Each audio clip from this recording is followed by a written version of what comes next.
স্ত্রীর চিকিৎসার খরচ জোগাতে পথে পথে ঘুরছেন স্বামী। পশ্চিম বর্ধমান জেলার জামুরিয়া বিধানসভার শ্যামলা গ্রাম পঞ্চায়েতের অন্তর্গত ভুঁড়ি গ্রামের বাসিন্দা রাহুল বাদ্যকর দিনমজুরি করে কোনো মতে সংসার চালালেও আজ তিনি চরম আর্থিক সংকটে পড়েছেন। কারণ তার স্ত্রী অনিতা বাদ্যকর দীর্ঘ কয়েক বছর ধরে দৃষ্টিশক্তিহীন। রাহুল ও অনিতা 2020 সালে বিবাহ বন্ধনে আবদ্ধ হন। সংসার ছিল স্বাভাবিক ছন্দে। পরবর্তীতে তাদের কন্যা সন্তান জন্ম নেয়, কিন্তু সন্তানের জন্মের 7 মাস পর থেকেই অনিতার চোখে সমস্যা শুরু হয়। প্রথমে ঝাপসা দেখা, তারপর ধীরে ধীরে সম্পূর্ণ অন্ধত্ব। স্ত্রীর চিকিৎসার জন্য রাহুল দুর্গাপুরের নামী চিকিৎসা কেন্দ্র থেকে শুরু করে ব্যাঙ্গালোর পর্যন্ত ছুটেছেন, কিন্তু চিকিৎসার ব্যয় বহন করতে না পারায় মাঝপথেই থেমে যেতে হয়। সংসারে নুন আনতে যেখানে পান্তা ফুরায়, সেখানে বড় ধরনের চিকিৎসা এবং এত ব্যয়বহুল চিকিৎসা করানো কার্যত বিলাসিতা হয়ে দাঁড়িয়েছে। অনিতা বাদ্যকর, যাকে এই সমস্যার সঙ্গে যুঝতে হচ্ছে, তিনি কি বলছেন শুনুন। আমার চোখের সমস্যা। কতদিন থেকে? 4 বছর। একদমই দেখতে পান না কিছু? আগে মানে বিয়ের আগে ঠিক ছিলেন? হঠাৎ করে এরকম হলো, মানে কখন থেকে হয়েছে সমস্যা? সমস্যাটা বাচ্চাটা হওয়ার পর 7 মাসের। আচ্ছা, ডাক্তার দেখিয়েছিলেন? হ্যাঁ। ওনারা কি বলছেন? ওনারা বলছে ঠিক হবে, ওষুধ চালাতে। ডাক্তাররা কি বলছে? ডাক্তাররা বলছে ঠিক হয়ে যাবে, কিন্তু অনেক খরচা। এখন কি চাইছেন আপনি? এখন কি চাইছেন? এখন সাধারণ মানুষ যদি আমাদেরকে সাহায্য করে, তাহলে আমি যেন আবার দেখতে পাই। আপনার স্বামী কি করেন? আমার স্বামী এরকম গ্রামে কাজ করে।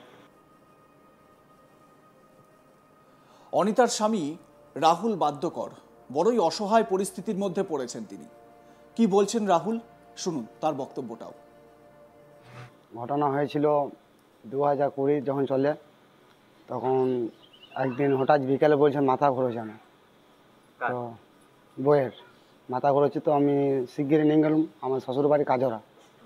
সেখানে দেখালাম, তো বলছে আর্কেস্ট্রা নিনজা, কেউ বলছে দিশা নিনজা, কেউ বলছে মানে নানা পেতাম নানা জায়গায় বলছে। তো আমি প্রথম বললাম দিশা, সেখানে বললো চোখে কোনো প্রবলেম নেই। তারপর চলে গেলাম আমি নাইস ক্লাব, সেটা সিটি সেন্টারের কাছে। তারপরে আমি আর্কেস্ট্রা ভর্তি করলাম। আর্কেস্ট্রা ভর্তি করে বলতে 1 মাস ঠিক ছিল, আবার গন্ডগোল জানাই।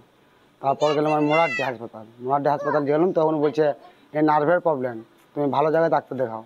তো সবাইকে জিজ্ঞেস করলাম কোথায় নার্ভের ভালো ডাক্তার, সবাই বললো ব্যাঙ্গালোর। তো আমি ব্যাঙ্গালোর নিয়ে গেছিলাম, ব্যাঙ্গালোরে 1 মাস ছিলাম। তো ব্যাঙ্গালোরে খুব টাকা পয়সার খুব চার্জ। তা আমি ওখানে গিয়েছিলাম 2 একবার। তো পয়সার জন্যে আমি এখন চিকিৎসা করতে পারিনি। আসলে সমস্যাটা কি? সমস্যা চোখে দেখতে পেয়েছি না।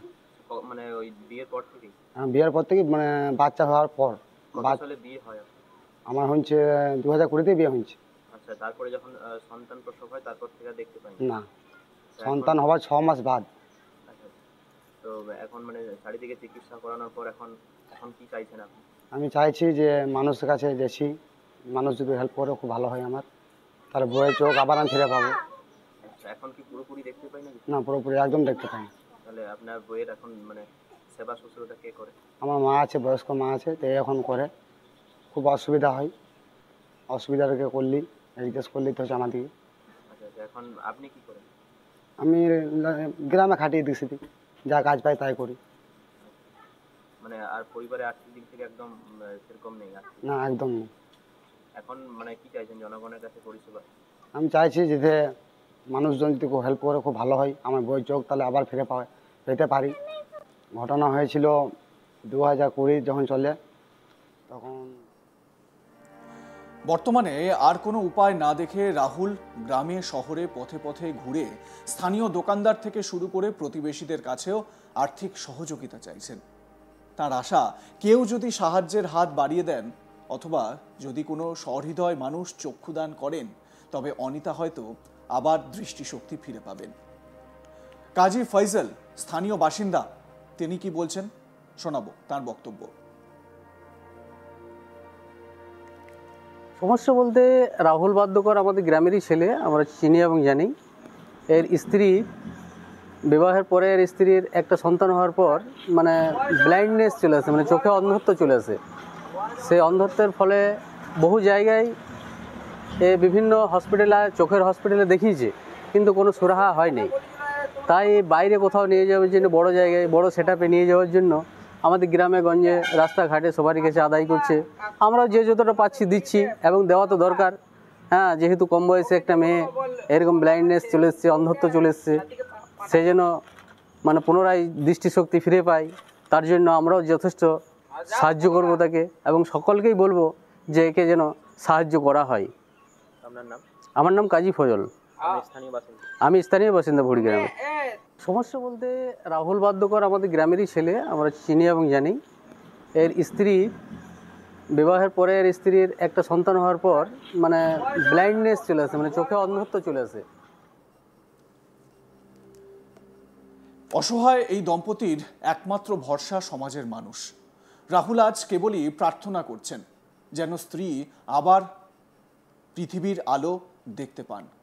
সবাই কিন্তু সেই আশাই করছেন, মানে এলাকাবাসীও সেই আশাই করছেন, যাতে রাহুলের এই যে সমস্যা, তার স্ত্রীকে নিয়ে একেবারে অসহায় পরিস্থিতির মধ্যে পড়েছেন রাহুল বাদ্যকর, যাতে সেই সমস্যা থেকে তিনি সুরাহা পান।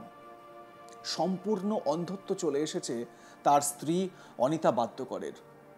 সন্তান রয়েছে, সেই সন্তানকে মানুষ করা তার বিশাল দায়িত্ব। মা চোখে দেখতে পান না। এই পরিস্থিতিতে পুরো পরিবার ভেসে যেতে পারে। অসহায় পরিস্থিতিতে তাই দাঁড়ে দাঁড়ে ঘুরছেন রাহুল বাদ্যকর। একবার রাহুল বাদ্যকরের বক্তব্যটাও শোনাই আপনাদের, শুনুন। ঘটনা হয়েছিল 2020 যখন চলে, তখন একদিন হঠাৎ বিকেলে বলছে মাথা ঘুরছে না। তো বইয়ের মাথা ঘুরছে, তো আমি শিগগিরই নিয়ে গেলাম আমার শ্বশুর বাড়ি কাজরা। সেখানে দেখালাম, তো বলছে আর্কেস্ট্রা নিনজা, কেউ বলছে দিশা নিনজা, কেউ বলছে মানে নানা পেতাম নানা জায়গায় বলছে। তো আমি প্রথম গেলাম দিশা, সেখানে বললো চোখে কোনো প্রবলেম নেই। তারপর চলে গেলাম আমি নাইস ক্লাব, সেটা সিটি সেন্টারের কাছে। তারপরে আমি আর্কেস্ট্রা ভর্তি করলাম, আর্কেস্ট্রা ভর্তি করে বলতে 1 মাস ঠিক ছিল, আবার গন্ডগোল জানাই। তারপর গেলাম আমি মোরারডি হাসপাতাল গেলাম, তখন বলছে এই নার্ভের প্রবলেম, তুমি ভালো জায়গায় ডাক্তার দেখাও। তো সবাইকে জিজ্ঞেস করলাম কোথায় নার্ভের ভালো ডাক্তার, সবাই বললো ব্যাঙ্গালোর। তো আমি ব্যাঙ্গালোর নিয়ে গেছিলাম, ব্যাঙ্গালোরে 1 মাস ছিলাম।